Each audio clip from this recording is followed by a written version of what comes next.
Bueno, aquí lo dejamos el último día. Estamos viendo las máquinas rotativas, los motores y el motor eléctrico como convertidor de energía. El balance de potencias de energía que se produce en un motor eléctrico. El balance de energías es el que establece alguna relación entre la potencia que absorbe la máquina y la potencia mecánica que entrega finalmente. Entonces, de la que absorbe a la que entrega va a haber una serie de pérdidas. Por ser una máquina rotativa, tiene un conjunto de pérdidas mecánicas que tienen dos naturalezas, simplemente por rozamiento, por calor, y eso las tiene el motor independientemente de que esté en vacío o en carga, y por inercia de la masa. La inercia es la capacidad de las masas o la tendencia de las masas a permanecer en la situación cinemática en la que se encuentran. Si están parados, a permanecer parados, y si están en movimiento, a permanecer en movimiento. Entonces esa oposición o esa tendencia al cambio de posición, al movimiento, eso produce unas pérdidas. Porque una vez que la masa ya está acelerada, ya digamos que sería la energía propia de que entregada a la máquina. Y tiene también una serie de pérdidas eléctricas, como toda máquina eléctrica, como puede tenerlas el transformador, por ejemplo. Esas pérdidas eléctricas son de dos naturalezas. Una de ellas para generar el campo magnético, es decir, la energía que se emplea en generar el campo magnético, pues es una energía que no se entrega a la carga. Y eso se produce tanto en las máquinas estáticas como en las máquinas rotativas.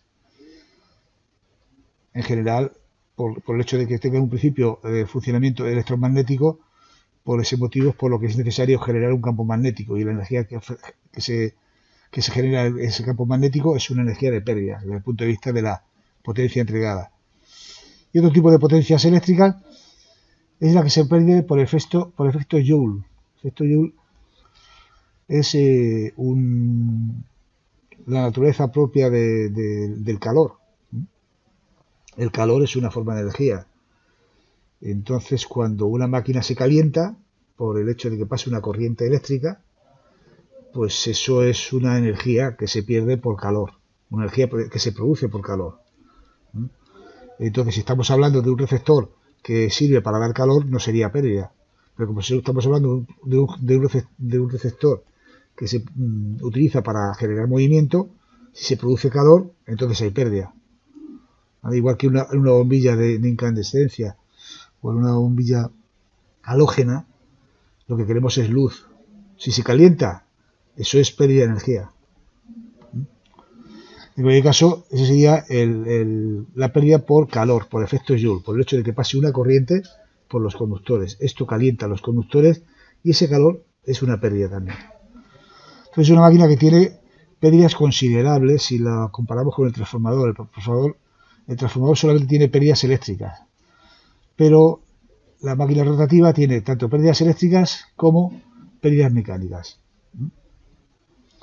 Por tanto, el rendimiento, que en general siempre es la potencia entregada partido por la potencia absorbida, es decir, la potencia mecánica partido por la potencia eléctrica, es un rendimiento netamente inferior al que se produce en las máquinas estáticas.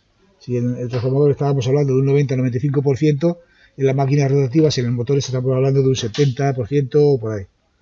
70-75% en lo mejor de los casos, funcionando en sus parámetros nominales, que son los que te ponen en la placa de características. Entonces la placa de características de un motor, ya lo analizaremos, ya sea de corriente continua como de corriente alterna, te pone normalmente la potencia que te pone la placa de características de un motor es la potencia mecánica entregada. Y luego por otro lado te ponen los parámetros eléctricos, las tensiones, las intensidades, los cosenos de phi, lo que sea. Esos son los parámetros eléctricos que, realizando la función correspondiente, podemos obtener la potencia eléctrica. Si es un motor monofásico, multiplicaremos la tensión por la intensidad por el coseno de phi y obtendremos la potencia eléctrica.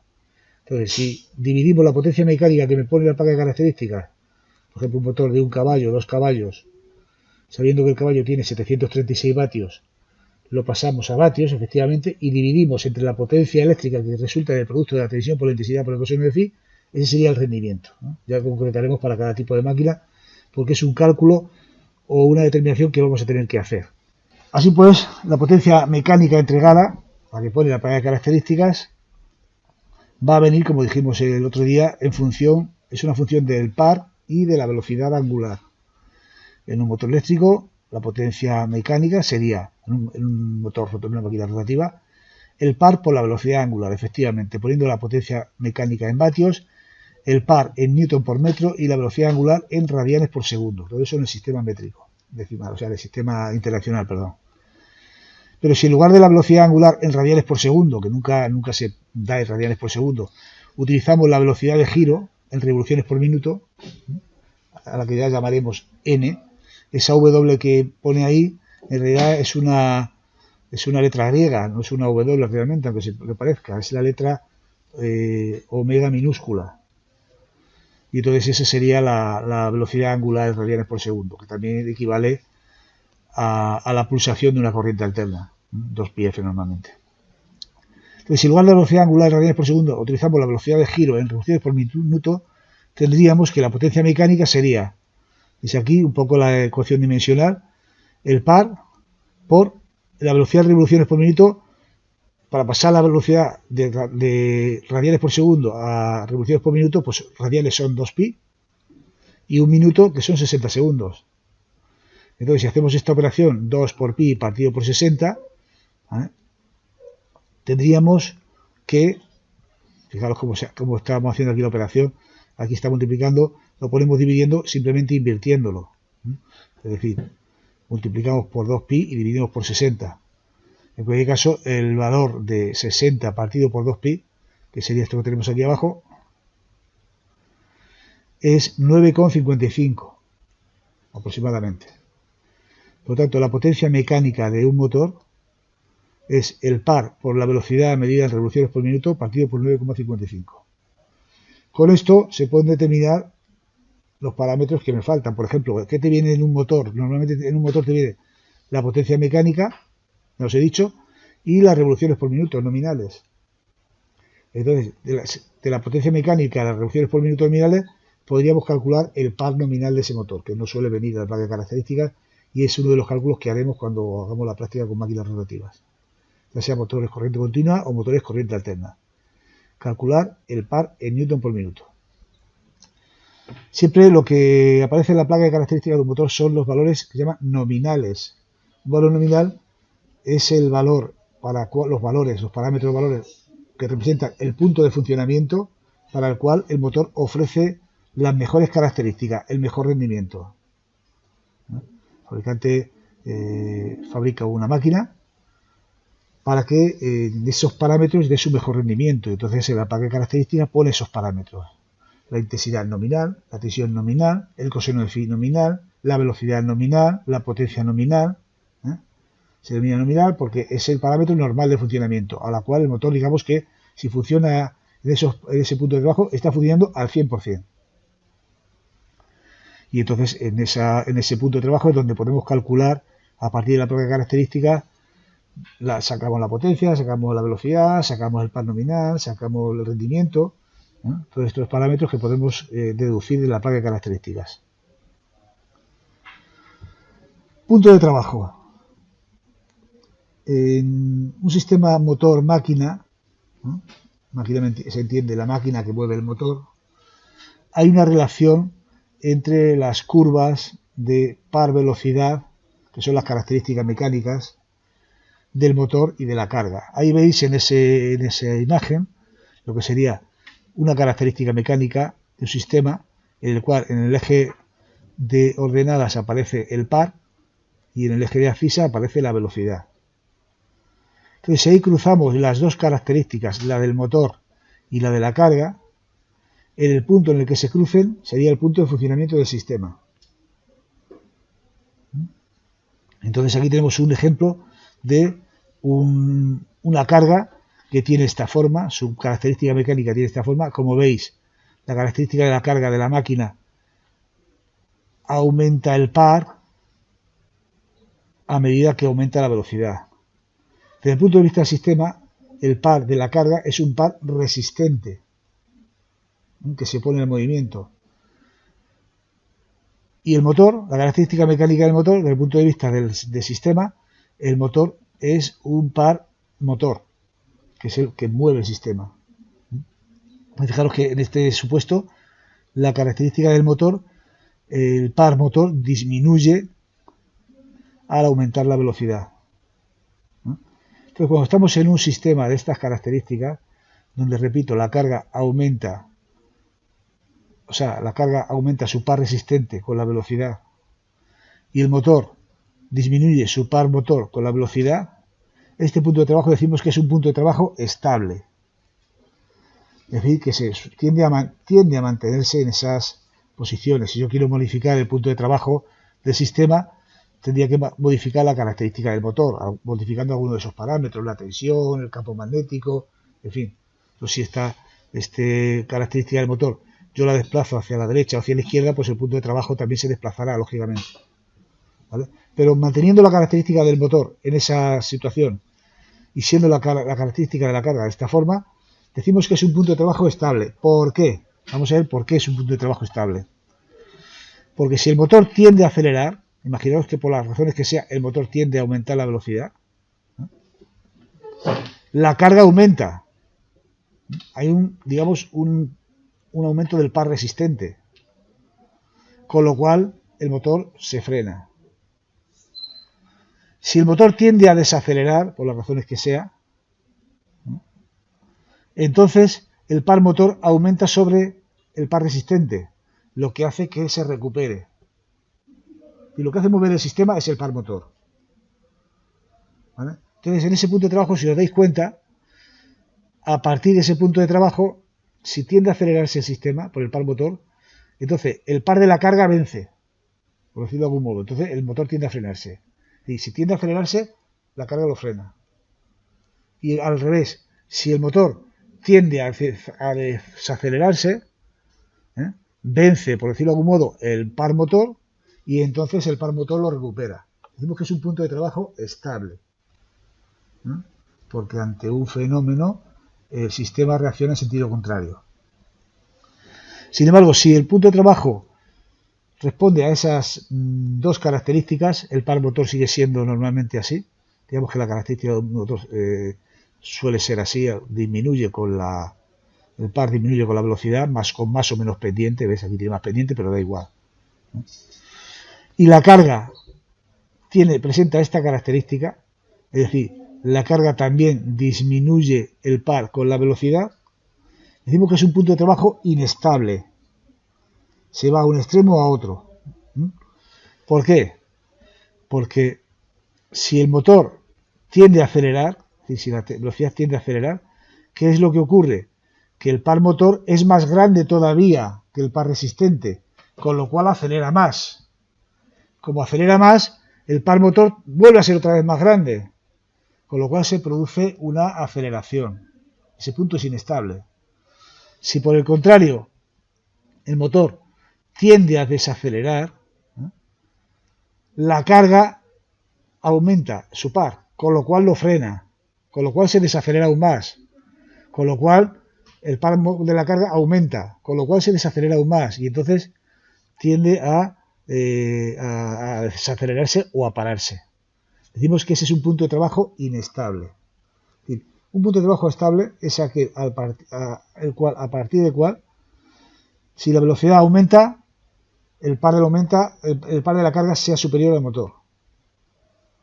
Si la velocidad disminuye, el par motor sea superior al de la carga. Es un punto de trabajo estable. ¿Entendéis esto? Con esas dos características. La clave está en ese par de aceleración o desaceleración. Aquí sería un par de aceleración si aumenta la velocidad y aquí sería un par de desaceleración si aumenta la velocidad. ¿Conforme? Bueno, pues es un concepto que tenemos que tener también más o menos claro. Motor eléctrico como convertidor de energía. Cuadrantes de funcionamiento. Seguimos con un sistema en el cual tenemos motor y máquina. Motor y máquina que mueve el motor. Entonces, según sea el sentido del movimiento del sistema, el sistema se mueve en un sentido, por las razones que sea, o en otro. Y el de la resultante de las fuerzas que intervienen. ¿Qué fuerzas intervienen? interviene la fuerza del motor, que lo llamamos par motor, e interviene la fuerza de la carga, que sería el par resistente. ¿Vale? Entonces, según sea la combinación del movimiento y la resultante de esas dos fuerzas, tendremos un tipo de funcionamiento diferente, ¿no? Por ejemplo, si el movimiento y la fuerza van en el mismo sentido, tenemos a la máquina funcionando como motor. Es porque el motor arrastra la máquina. Voy a ver si con una imagen lo puedo representar de alguna manera. Imaginaros que esto es el engranaje de la polea de un motor, un diente de ese engranaje, ¿vale? Que acopla, voy a ponerlo así linealmente porque luego el círculo no lo hago yo muy bien, entonces bueno, para que quede más o menos claro, que acopla en una máquina. Esa sería la máquina. Se produce hacia allá la velocidad del movimiento. Bueno, pues si la fuerza también va hacia allá, vamos a poner así, la fuerza también va hacia allá, es porque el motor está empujando al engranaje de la máquina. Está haciendo fuerza hacia allá el motor, ¿vale? Entonces, si en el sentido contrario sería algo semejante. Entonces, si la velocidad, el movimiento y el par van en el mismo sentido, estamos que el sistema funciona como motor. Está predominando la fuerza del motor. ¿Vale? Digamos que este diente empuja a este. Sin embargo, si tenemos el mismo sistema, con la misma, por un lado el motor y por otro lado la máquina, el movimiento sigue en el mismo sentido del sistema, pero en este caso la fuerza se hace hacia allá, el resultante del par se hace hacia allá, es porque la máquina, el par resistente, que siempre sería hacia allá, ¿vale? Aquí se produce un resultado de fuerzas. El motor, si el movimiento va para allá, el motor, digamos que hace, es porque arrastra el motor a la máquina, ¿no? Si la velocidad sigue en el mismo sentido, pero resulta que el balance de fuerzas es en el sentido contrario, es decir, vence la máquina, ¿vale? Entonces es porque la máquina está arrastrando al motor, ¿de acuerdo? Es lo que se puede llamar que la máquina por inercia arrastra al motor. Cuando ponemos en marcha uno de nuestros motores y le cortamos la corriente, ¿no?, el motor sigue girando. ¿Por qué? Porque la inercia de toda la masa es la que está moviendo al motor, ¿no? Entonces ahí, de algún modo, estamos en la situación de que podría actuar ese motor como generador. Si yo de algún modo esa energía la pudiera sacar a través del bobinado y aplicarla sobre un receptor que sea, pues estaría actuando como generador.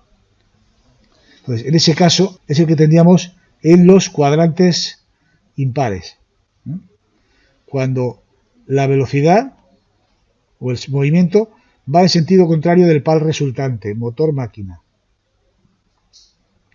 Entonces aquí en el cuadrante 1 y 3 actuaría, he dicho antes los pares, o sea los impares, los pares, en el impar 1 y 3 actuaría como motor y en el cuadrante 2 y 4 actuaría como generador o freno. ¿Conforme? Esto es importante porque luego en su momento veremos los tipos de frenado que hay, y uno de los frenados que hay es por actuando como generador. En algún momento cuando estemos trabajando con las máquinas y tal, con la corriente alterna no, pero con los motores de corriente continua os voy a mostrar cómo de una manera visual el freno por generador, aprovechando la inercia del motor y aplicando esa energía a una lámpara. Vais a ver cómo la lámpara se enciende y el motor se frena. Esa sería la forma de que el motor está actuando como generador. Bien, vamos a ir concretando. Máquinas rotativas, motores de corriente continua. ¿Cómo funciona el motor de corriente continua? Ya lo expresamos en una animación anterior Aquí lo vamos a ir concretando, ya no con una espira, sino con un conjunto de espiras. Observar esa animación que hay, que está representando el rotor, un campo magnético que va la línea de izquierda a derecha, las escobillas donde conectan cada una de las espiras, va pasando la corriente o la tensión a cada una de las espiras, y el sentido de la corriente en cada semicírculo de ese tambor. Fijaros bien, el de la izquierda, en los conductores se pone una especie de cruz, indicando la cruz de una flecha que se dirige hacia adentro de la pantalla, ¿no? Y en la derecha, los conductores están representando un punto que representa la punta de la flecha de la corriente que saldría de la pantalla hacia nosotros, ¿vale? Entonces, si nosotros tenemos el campo magnético de izquierda a derecha y las corrientes en ese sentido, en los conductores de la izquierda, si aplicamos la regla de la mano izquierda, que es la de los motores, tendremos lo siguiente. Esa es la mano izquierda, como podéis ver. El campo magnético sobre la palma, como veis ahí en la figura, que está de izquierda a derecha. La corriente en los conductores de la izquierda está hacia adentro, aunque ahí, bueno, es una imagen de una mano que está señalando hacia, pero lo que está pretende señalar hacia adentro de la pantalla. Entonces, ante esa situación, ¿hacia dónde van los conductores? El dedo pulgar señala que los conductores van hacia abajo, que es lo que está ocurriendo en esta animación. Hay una fuerza que hace que los conductores vayan hacia abajo, ¿no? Y en la parte derecha del semicírculo, aplicando la misma regla de la mano izquierda, hay que poner la mano en ese sentido, porque las líneas de fuerza vuelven a llover otra vez sobre la palma, los dedos señalando la dirección de la corriente, que es hacia de la pantalla hacia nosotros, y en este caso la fuerza que actúa sobre esos conductores es hacia arriba. Efectivamente, tenemos el par de fuerzas que hace que el motor gire en el sentido que estáis viendo, sentido antihorario. ¿Lo veis? Otra forma también de explicar el movimiento, el mismo movimiento, es comparando los campos magnéticos que hay a cada lado. En lugar de con la regla de la mano izquierda, simplemente observar que en los conductores del lado izquierdo, como la corriente va hacia adentro, la regla del sacacorchos hace o indica que el campo magnético va en sentido horario. Entonces, un conductor que tiene un campo magnético a su alrededor que va en sentido horario dentro de un campo magnético que va de izquierda a derecha, hace que las líneas de fuerza se refuercen, valga la redundancia, por arriba, porque van en el mismo sentido, ¿no? Y se debiliten por abajo, porque van en sentido contrario. Aquí van de izquierda a derecha y en esta parte van de derecha a izquierda. Por tanto, veis que la línea de fuerza hacen presión desde arriba hacia abajo, ejerciendo una fuerza sobre el conductor hacia abajo. Y en la parte derecha, pues tenemos lo mismo, algo semejante, vamos. La corriente viene hacia nosotros, con lo cual el sentido de la corriente es el sentido antihorario. Como el campo magnético va de izquierda a derecha, sigue siendo el mismo campo magnético. En este caso, las líneas de fuerza se acumulan o se refuerzan por abajo y se debilitan por arriba, haciendo que ejerza una fuerza de abajo arriba. Nuevamente estamos explicando que los conductores de la derecha reciben una fuerza de abajo arriba y lo de la izquierda recibe una fuerza de arriba hacia abajo. Por eso el motor gira en el sentido antihorario. Son dos formas diferentes de explicarlo. La regla de la mano izquierda, bueno, es una cosa que menos real o menos intuitiva que la otra, porque la regla de la mano izquierda es algo que decimos, bueno, pues se cumple la regla de la mano izquierda y ya está. Pero analizando los dos campos, la relación entre los campos de fuerza, se explica de una manera más con mayor fundamento. Porque, bueno, veis aquí que no hay que aplicar ninguna regla ni nada. Intuitivamente, si hay más línea de fuerza en esta parte que en esta, pues son como si fueran una especie de gomas elásticas que tienden a empujar el conductor hacia arriba. Despiece de un motor de corriente continua. Las partes. A mí me interesa que las conozcáis y sepáis definirlas. Ahí tenéis el motor con cada una de sus partes. Por ejemplo, observad que esto que tenéis aquí pues son bobinas, una arriba y otra abajo, que están dentro, o sea que están enrolladas en lo que se llaman piezas polares. Esa es la parte del inductor, que en un motor de corriente continua está en el estator. El rotor sería este tambor que veis aquí, que sería el inducido. Vemos aquí también los portaescobillas, que lo veremos con más detalle después, que inciden sobre el colector, que es este de aquí. Y el estator, que como os he dicho es donde están esas piezas polares. Así que tenemos en el estator el inductor o carcasa, el inducido lo tenemos en el rotor, que es este tambor con ranuras, está ahí las bobinas, que van a esta parte de aquí, que es el colector, lo veremos ahora con más detalle. Y tenemos los portaescobillas, y luego como elementos mecánicos de cierre están las tapas o escudos. Se denominan tapas o escudos. Una de ellas suele tener unas hélices para facilitar la refrigeración, para evacuar el calor que se produce.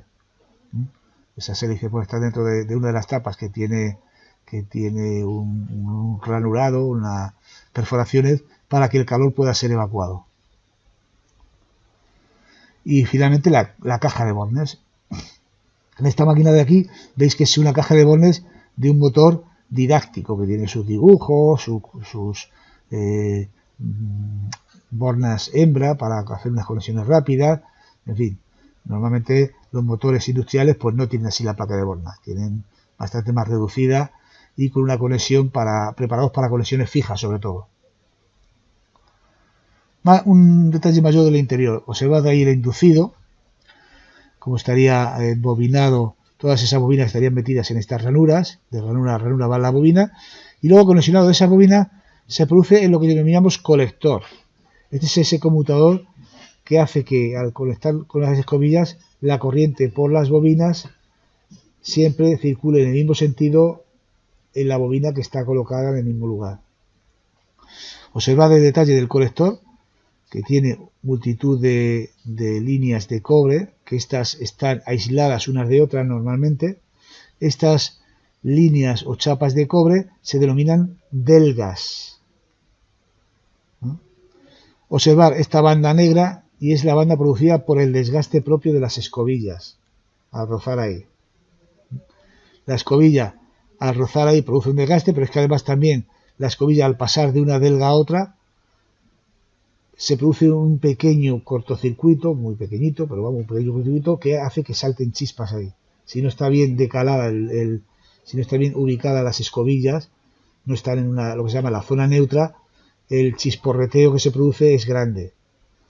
Si están ubicadas en la zona neutra, el chisporreteo que se produce es pequeño. Eso de la zona neutra, puedo verlo en la diapositiva anterior, y es que las escobillas se han de poner en la zona que menos afecte el campo magnético a la bobina en cuestión, para que al pasar de una a otra no se provoque un cortocircuito grande.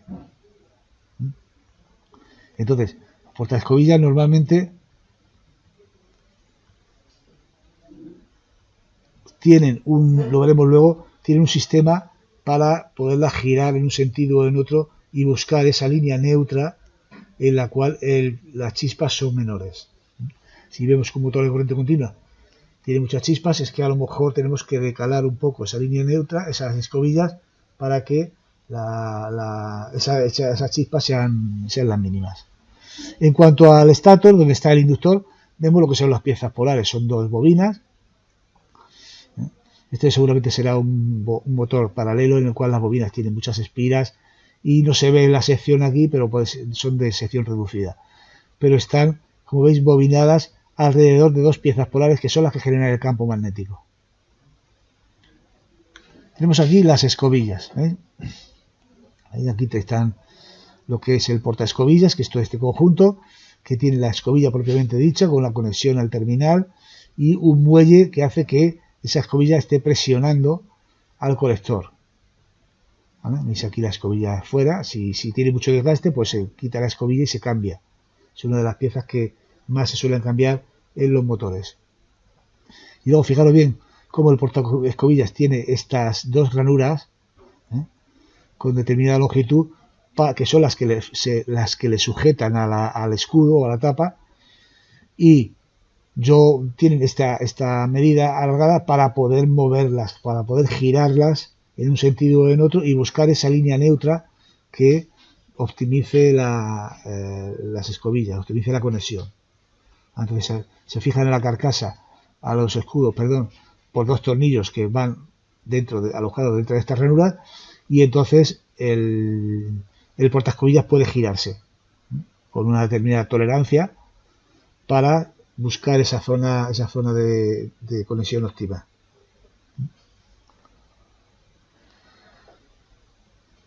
Vamos a terminar aquí esta exposición con lo que sería visualizar los parámetros de funcionamiento que suelen venir en las placas de características de los motores de corriente continua. El próximo día veremos cómo se relacionan esos parámetros de funcionamiento. En la placa de características del motor se pueden extraer los siguientes parámetros nominales, que eso es lo que os comentaba antes. En un motor de corriente continua, en un motor de corriente alterna son otros. Pero en un motor de corriente continua vamos a tener estas. Vamos a tener dos tensiones que suelen coincidir en un motor SUN, la tensión de inducido y la tensión de excitación. Es decir, la tensión que tiene que recibir el inducido o el rotor y la tensión a la que tenemos que alimentar el inductor, el bobinado inductor, el bobinado de excitación.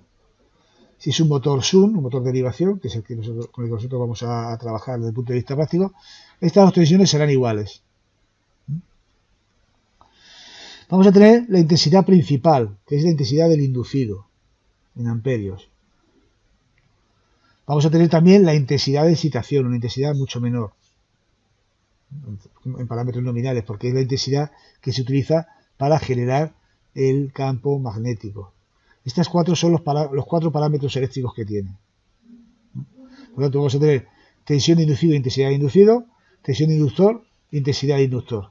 O tensión de excitación, que es lo mismo, intensidad de excitación. Aquí no lo ponen en la diapositiva, pero es de destacar que la tensión de excitación o tensión de inductor es lo mismo. Y intensidad de excitación e inductor sería lo mismo. Entonces, los parámetros eléctricos pues los tenemos aquí. Como es un motor de corriente continua que no tiene coseno de phi ni nada, pues la potencia eléctrica sería la suma de la potencia del inductor y del inducido. Tensión por intensidad más tensión por intensidad, básicamente eso. Y luego, por otra parte, tenemos los parámetros mecánicos. La potencia mecánica útil, que normalmente viene en vatios, o a veces viene en caballos, en CV. CV sería otra unidad de potencia, el caballo de vapor se denomina. Y cada caballo de vapor, la equivalencia con respecto a los vatios, sería que cada caballo de vapor tiene 736 vatios. Y por otro lado estaría la velocidad nominal. También, la velocidad nominal en revoluciones por minuto. Esos son los parámetros fundamentales que tendríamos que extraer de la placa de características de un motor. Luego tiene otra serie de parámetros como el índice IP, resistencia a índice de aislamiento, en fin. Las tensiones de excitación y inducido deben coincidir con la tensión de línea para conectarlo. Lógicamente, cuando vayamos a conectar un motor SUN, tenemos que, un motor derivación o SUN, tiene que coincidir la tensión de línea con la tensión de inducido y con la de excitación. Aunque luego podemos modificarlas, una y otra, con rheostatos y demás. Pero tienen que coincidir para poderlo conectar de manera directa, si queremos conectarlo de manera directa. De las medidas que podemos hacer a bote pronto del motor, podemos extraer otras características. Como por ejemplo, podemos medir la resistencia del inducido con un ómetro. Eso es sencillo, cogemos el ómetro, lo medimos y ya está. El inducido está conectado a través de escobillas, entonces bueno, si yo giro el inducido, va a variar un poquito. Entonces tomamos 2 o 3 valores y más o menos la media de eso sería la resistencia del inducido. La potencia eléctrica consumida la podemos calcular, como os he dicho antes, porque es la potencia que hay que consumen los dos bobinados. La potencia eléctrica consumida es la potencia del inducido y la potencia del inductor. Como hemos dicho que la tensión de inducido y la tensión de inductor deben de coincidir con la tensión de línea, pues esa potencia sería igual a la tensión de línea por la intensidad de inducido o más tensión de línea por la intensidad de excitación, o lo que sería lo mismo, que no está aquí, como es la misma tensión, sería igual a la tensión de línea multiplicado por la suma de las intensidades. Esa sería la potencia eléctrica consumida por el motor. ¿Vale? Bueno, esto lo voy a dejar aquí. Ya el próximo día continuaremos, porque a partir de aquí empezamos ya con cálculos y con otra serie de cosas, y daremos por terminado aquí la exposición teórica.